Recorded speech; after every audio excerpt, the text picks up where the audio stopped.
Good morning, card community. It is RJ.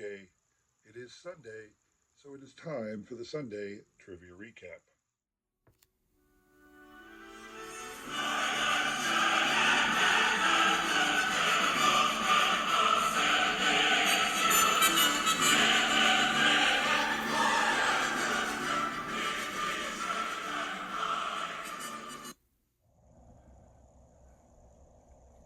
Okay, so I hope you all had a great week. It was a bit of a happy time and a sad time this past week with Willie Mays' passing. I'll not say much about that. Obviously, it's all been said already, and there's nothing more I can add. It was almost preordained that it would happen then because it was right in line with the Rickwood game, so that everybody was already primed to talk about Willie and his involvement in the playing of games at Rickwood. So again, it was almost like his passing was ordained by God, so to speak. I'm not saying that, but I like to think of such things as if they had meaning. And then, of course, the Rickwood game itself was fantastic as a for the sport, for the hobby, getting a lot of shine again on the Negro Leagues. I know a few people on the card community recently have been talking a lot about Negro League players. Shout out to Shane over at Shoebox Legends. He's the one I think of at the moment, but I know there were others. And then certainly we had Hobby Palooza yesterday, so I was able to watch a couple different broadcasts. I did not watch start to finish the whole day, but I was able to catch a couple episodes. And of course, that's a great thing for our hobby. Anything we could do as a hobby to bring light to what we're doing here, and anything we can do to shout out the card community, I think is a great thing for this card community in general. So, hope you all had a great week. But we're here today to give away some prizes to people. All right. So this month we're doing this day in baseball history. So Monday, on this day in baseball history, June the 17th, 1960, this player hit career home run number 500, becoming the fourth player to ever do so at the time. Name this future Hall of Famer. Very easy question. It was Mr. Ted Williams. This is his 1989 Swell card. Baseball greats. Ted Williams was the answer. What you're playing for, a collection of 4 cards from Topps Gallery Hall of Fame edition from 2003. 4 Oriole legends. You have Frank Robinson, Brooks Robinson, Earl Weaver, and Jim Palmer. So that's what you're playing for. The individuals up there on the screen were kind enough to throw out a guess. A couple shout outs to some fairly new people. So let's see. Let's do top to bottom. So we got Callie and Jordan squad. They are not new. They've been around the card community for quite a while. But they have been spotty in answering my questions. I don't demand people answer my questions. I'm happy when they can. But thanks for coming back. Shout out to Callie and Jordan squad. Pastor Ken's Breaks. He's becoming a bit of a regular, but welcome back, sir. Robert Springs. Robert won last week, his first time on board. Welcome back. FFM Cards and More. Welcome back. This is their second week joining our little exercise here. And everybody else is a fairly regular attendee, participant. So thank you all for being a part of this. And if you are able, please check out the channels that are up here. Show them a little hobby love. I try my best to look at them once in a while. I fail. I don't have a lot of time. I do my best. But if you have time, please check out their channels, all right?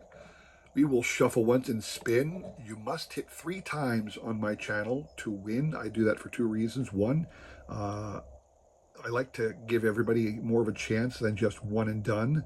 I think that's a little disheartening when you're one of, like, in this case, 16 people and you only got 1 shot. Well, I also do it because, well, there's not a lot of people who do it and I have the time. So we will spin. Good luck to everybody. So last week, like I said, it was pretty. Everybody was talking about Willie Mays, and Rick Wood.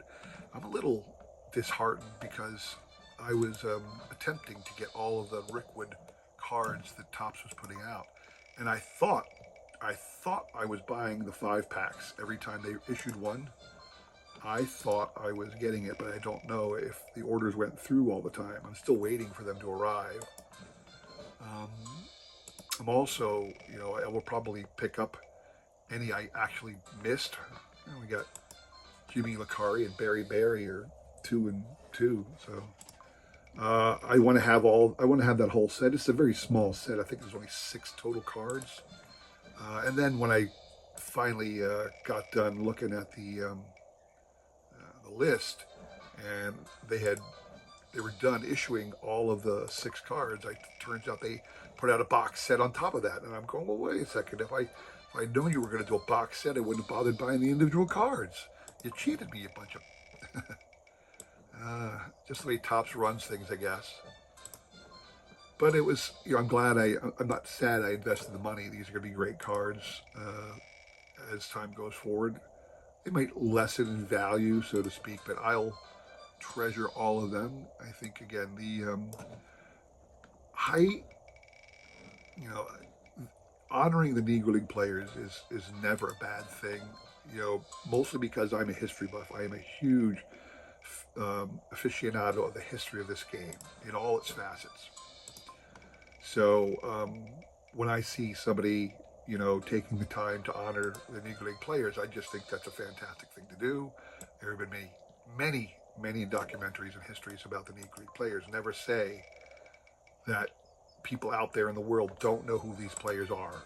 You'd be hard pressed to find anybody who doesn't know by now there was such a thing as the Negro Leagues. You'd be hard pressed to find any decent baseball fan who does not know the name Jackie Robinson, Josh Gibson, Satchel Paige.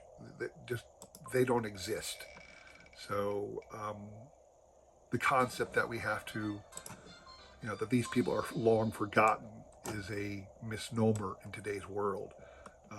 But we certainly can take time to honor them in the way they did at Rickwood. So I'm thrilled about that. What do we got there? That's 3 for Jimmy Lakari. It took a while. Took a while for Jimmy, but Jimmy Lakari, congrats to you, sir. You were able to snag these 4 awesome Baltimore Oriole cards. They will be coming your way soon. All right. Moving on to Monday. Monday. Moving on to Wednesday. Wednesday's question. Interesting question this day because of the way it was framed. Normally, I will say on this day in baseball history, this thing happened. Who did it? However, Wednesday's question was phrased a little different. It says, this is the date, June the 19th, 1846. What happened? There was no context, just the date. Now, how could I do that? Well, it's a very simple reason. The answer to that question, what happened this day in baseball history, June the 19th, 1846? The first baseball game under what we consider the modern deviation or derivation of baseball was played in Hoboken, New Jersey, on what was known as the Elysian Fields. This is a woodcut representing an early game on that field, not necessarily that original game. So I'm going to take a moment now to do a little history lesson. So if you are not interested in listening, please fast forward to the next spin because it's going to take a little bit of time. But bat and ball games have been played for centuries. There are Egyptian images of bat and ball games. There are stone carvings of ancient people playing bat and ball games. So people have been throwing items at other people holding sticks for centuries, and they've made games about that. In England, people were playing a couple different games, most notably cricket, rounders, or town ball. And again, the rules of those games, whereas you might find some similarities to modern day baseball. In reality, they just don't. They're not the same game. Long about the early to mid 1800s, um, two games known as baseball became prominent. One was called the New York game, that is more closely resembling what we know as baseball today. The other was the Massachusetts game. The New York game eventually became more popular. Why? Because the Knickerbocker Baseball Club, which was in essence a social club, this one particularly a firemen's group of people, and early baseball clubs were organizations of professional men. They were not children, although children certainly played the game, but it was the clubs who promoted the game to the masses because they eventually, their matches became heated matches between two rival organizations, and spectators in the city would come to watch. And somebody got the idea to sell tickets to enclose the ball game. Things developed, blah, blah, blah, blah, blah. But back in 1846, what happened was the Knickerbockers Baseball Club, headed by a man named Alexander Cartwright wrote out a series of basic rules for the game he believed was the best game of baseball. In other words, he took rules from all the different bat and ball games in existence, crafted what he thought was the best rules for the game, and from that, over the years, we have developed into modern baseball. And that first game happened between two teams under the current rules, or the infancy of the current rules, happened on this day in baseball history, June the 19th, 1846. So I apologize for that lengthy history lesson, but again, I am a big buff of history. So what you're playing for, four Hall of Famers from the Tigers organization. Shout out to Lisa Z. I'm rooting for you here, Lisa, but we have Al Kaline, Sam Crawford, manager Sparky Anderson, and Harry Heilman, four legendary Hall of Famers from the Tigers organization. That is what is up for grabs. The individuals up here on the screen were kind enough to throw out a guess. Having already talked sufficiently about the newbies, I shan't redo their names. But this is who's up for grabs today. On this one, we will shuffle once again and spin. But before we spin, we have to make sure Jimmy Licari is not on the list. You can only win once a week on my channel. So Jimmy, you are out for future things. But here we go. We will spin on this one. A couple of weeks ago, I appeared at a flea market. I heavily advertised, told everybody on here, and had a couple people I know stop by, made a couple, sales that I was happy with, but really I felt that I had failed in selling sufficient quantities of what I wanted to sell. I wasn't expecting to sell everything, but I sure did hope to sell more than I did. But after the sale, after the flea market ended, I just left the postings up. I haven't taken them down yet. So people will still see advertisements for massive baseball card collection for sale. And I'm kind of glad I did that, because every once in a while, somebody will reach out to me on the marketplace and say, hey, is this still available? Now, I always immediately respond. I said, well, this actually was a listing for a flea market. It's not necessarily a listing of items for sale. But if you are interested in purchasing anything, there's still a whole lot of stuff at my house. So stop by if you want. And I always wait for them to contact me back and say they want to come by the house. But mostly they just don't, and I lose the lead. I lose that connection, and I'm stuck with all the stuff I'm trying to get rid of. And I'm actually, the things I was selling at the flea market, I tell people I was selling them at flea market prices. I was not selling everything at a card show price. Card show price to me is X. I was selling at about 50% to 75% of Lisa, that too for you, Lisa. Come on now, come on. I was selling at less than retail, I think. So I was hoping to get more people to come by and buy, but it just didn't happen. However, like I said, I still have a huge listing up on Facebook Marketplace that, there's this giant collection for sale.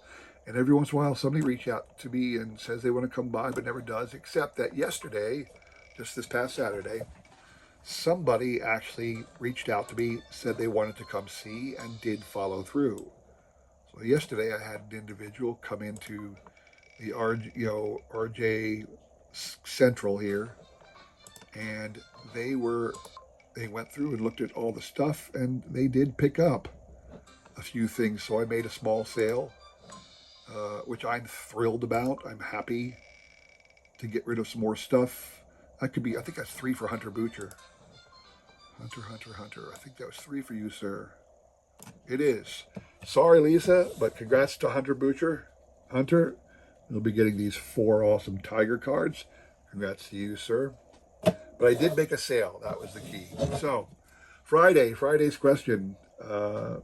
This day in baseball history, June the 21st, 1890. 1890 was the lone year that the Players League was in existence. It was a rival league formed by the players who felt they weren't being treated fairly by the owners of baseball at the time, so they formed their own league. Most of the star players went to that league. They really did. The National League, as well as the American Association, they were left with scrub players. But with 3 leagues in existence, everybody lost money in a big way. And the Players League folded after 1 season. However, in that 1 season, there was a no-hitter pitched. My question to you is, who threw the lone no-hitter in the existence of the Players League? The answer to that question is a man named Silver Flint. Now, Silver Flint has no modern cards. There are no cards of him in existence past the old Judge releases back in the day. Here is an image of him in the old Judge playing for Chicago at the time. I guess he was probably, I don't recall if this was a Players League card or earlier or later, but here he is. And again, he does not have any reprints or modern cards of any kind available to you. So that is Silver Flint. The individuals here on the screen were kind enough to throw out a guess on this one. So it's a little less than before, but Hunter, you are out. You cannot win but once a week. And Jimmy Lacari did not put out an answer, so that's safe. What you're playing for on this one, 4 awesome St. Louis Cardinal cards. Hall of Famers, Sonny Jim Bottomley, Lou Brock, Stan the Man Musial, and Ozzie Smith. So these 4 cards are up for grabs. The individuals up on the screen were kind enough to throw out a guess. We will shuffle once and spin. Good luck to everybody on this one. So, I still got all that stuff up for sale, and hopefully we'll get a few more sales as we go forward. Anyway, this coming week, got a couple cool things to show off. Actually got participated in a small break. So on Friday, I'll be doing a showcase of some breaks. Both Monday and Wednesday are some interesting sets. A cool set from 1981 that I finally acquired. I won't spoil it for you, but it's one of those oddball items that everybody knows about, but not everybody has in a full set format. So I was kind of happy that I was able to put this set together in a full set format, and that will be on Wednesday, that one. So come back again for that. It's interesting. It is Sunday morning. It's not even 1 o'clock yet, and for whatever reason, the Phillies right now are playing on the Roku channel. I don't need to finish that story because it's nothing interesting. You don't want to hear about the Phillies anyway. But that was 3 for Tommy Markwell. So congrats, Tommy. You're going to be getting these awesome Cardinal cards. So there you have it. That's all I have for you today. I hope you enjoyed that. If you did, please consider liking, subscribing, commenting, and all that jazz.